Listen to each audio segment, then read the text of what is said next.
नमस्कार, आप देख रहे हैं liveBihar.com। मैं हूं आपके साथ राजमोहन तिवारी। ओवैसी की पार्टी AIMIM इस बार बिहार विधानसभा चुनाव में कोई कोताही नहीं बरतने वाली।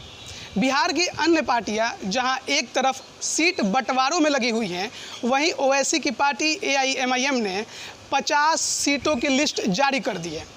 आज कौटिल्य होटल में प्रेस कॉन्फ्रेंस किया AIMIM बिहार के प्रदेश अध्यक्ष अख्तरुल ईमान ने और वहां पर अपनी पार्टी की दूसरी लिस्ट जारी की।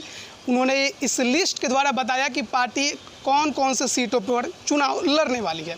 आपको बता दें कि जून में AIMIM ने 32 सीटों पर घोषणा कर दी थी चुनाव लड़ने की। 22 जिलों की 32 सीटों की घोषणा की थी, जिसमें पहली सूची जारी की थी। लेकिन आज मंगलवार को दूसरी सूची जारी कर दी गई है, जिसमें 18 सीटों की घोषणा की गई है। किशनगंज की 6 सीटों में से 4 सीटों पर उम्मीदवार उतारने का ऐलान कर दिया है ओवैसी की पार्टी ने। आपको बता देते हैं कि वो 18 सीटें कौन कौन सी हैं, इस पर भी एक नज़र अभी डाल लेते हैं।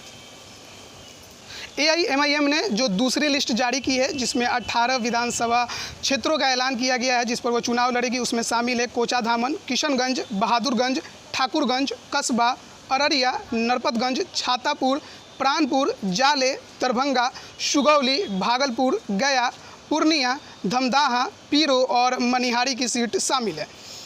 AIMIM ने पिछले साल हुए बिहार में उपचुनाव में किशनगंज सीट पर जीत दर्ज की थी। उस जीत के साथ ही यह तय हो गया था कि AIMIM इस बार लंबी चुनाव लड़ने वाली है। बिहार विधानसभा चुनाव में कई सीटों पर उम्मीदवार उतारने वाली है, लेकिन किस समीकरण के तहत उतारेगी इसका अंदाज़ा लगा पाना थोड़ा मुश्किल था। लेकिन आज AIMIM के प्रदेश अध्यक्ष अख्तरुल ईमान ने यह भी बता दिया कि किस समीकरण के तहत वो इस बार चुनाव में उतरने वाली है। समीकरण है मुस्लिम दलित का, यानी दलित और मुस्लिम वोटों का जो बिखराव है उसे वो इकट्ठा करने की कोशिश करने वाले हैं। और इस बार चुनाव में AIMIM का जो सारा फोकस होगा वो इसी पर होगा। हालांकि मुंबई में भी AIMIM इस तरह से चुनाव लड़ चुकी है, जहां प्रकाश अंबेडकर की पार्टी के साथ गठबंधन करके उसने चुनाव लड़ा था और वहां पे काफ़ी हद तक उसे सफलता भी मिली थी।